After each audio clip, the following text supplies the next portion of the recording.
Contractor job costing management. Managing job costs is not your accountant's job. It's yours. Every job that you finish without reviewing and managing the numbers is a lesson that you're gonna have to pay for twice and 3 times over. By the end of this video, you'll have a simple financial rhythm for job costing that keeps every project viable from start to finish.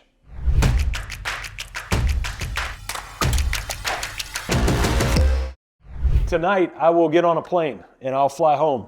And when I fly home, I'm gonna fly to one airport with an air traffic control center. I'll fly in another one with an air traffic control center, and then I'll take a connection and get into a third airport with an air traffic control center. You know what I'm grateful for with those ATC professionals? Is they don't just take all the thousands of planes that are in the sky at once and just sort of give a general average on position and speed and altitude and all of those things. But for an air traffic controller, every plane has specific data and they're tracking the data for every plane. As a contractor, every project should have its own specific data, its own unique call sign, and its own unique thumbprint for how that project's going, the profitability of the job, and the effectiveness of the job. So job costing is really straightforward when we look at it. We basically take the contract value minus the cost of goods sold.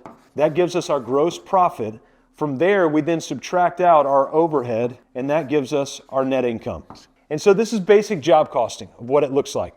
And so when we take this practice of healthy job costing, and through that job costing, it answers so many different questions that we might have. Should we take more of those jobs, less of those jobs? Should we hire people, not hire people? Go into this area, that area, expand our geography, reduce our geography. There's so many questions that a simple job costing methodology can handle, but job costing gets stuck. There's a gap when it happens, and what's that gap? It's in the recurring rhythms that happen all throughout the redundancy of job costing that needs to happen on a regular basis. Job costing cannot be a one-time event.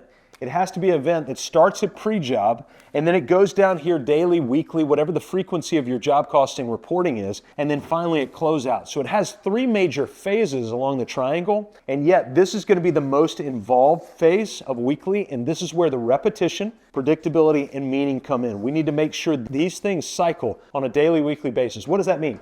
Well, your cost of goods is made up of what we call slime. And the slime is the subcontractor's labor's material and equipment.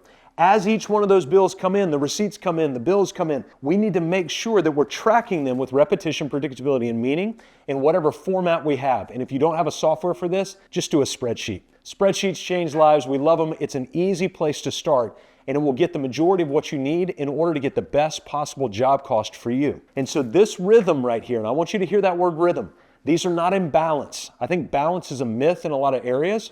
But there is a rhythm to this. You'll spend a significant amount of time in pre-job during estimate. Then you'll spend a ton of time across the scope of the job and the cycle time of the job and daily, weekly tracking of all these cost of goods. And then you'll spend a small amount of time down here at closeout comparing. So we want to take the estimate up here and we want to take the actual. So we're going to fuel the actual from over here and what we track. We're going to fuel the estimate from over here, what happens in pre-job, and through that we can build the closeout and actually determine A, was this job profitable? B, why was it profitable and why was not? Because we can start to dig into the cost of goods. We can dig into the overhead and see where that came. And so once we start doing this, we have got loads of information and loads of data that help us to manage these construction projects in a healthy and effective way. The other thing that repetitive job costing will do is it'll actually help us to see any recurring charges that come in, whether it be fraud, mistakes, whatever it might be. You might get double billed on a number of things. When you're not job costing, you can't catch those things midstream. You might catch them at closeout, but worse, you'll usually catch them later, months and years down the road when there's really nothing you can do about them at that point. And so proper job costing keeps you on your toes throughout the job. It's just good, healthy practice for any contractor that's trying to run a contractor business. I want to point you to a resource that I think is going to help you to understand the impact of job costing, but also where it fits within your construction business. Click on the link in the description below, and I have got a power-packed video for you that I've created called How to Build Systems in Your Construction Business. And so anybody who's a construction or a contractor business owner, you need to go through that course, that training video, and then come back to this job costing concept so you can build that process within your administrative vertical, within your master process roadmap. In that video, you'll learn about the master process roadmap and how to build a construction company that can run and grow with or without you. During the pre-job, do a great job estimating, highly detailed, so that you can track it daily and weekly as your cost of goods rise.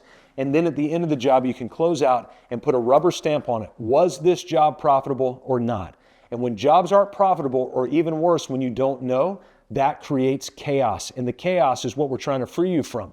We want to liberate you from that chaos so that you can make time for the things that matter most.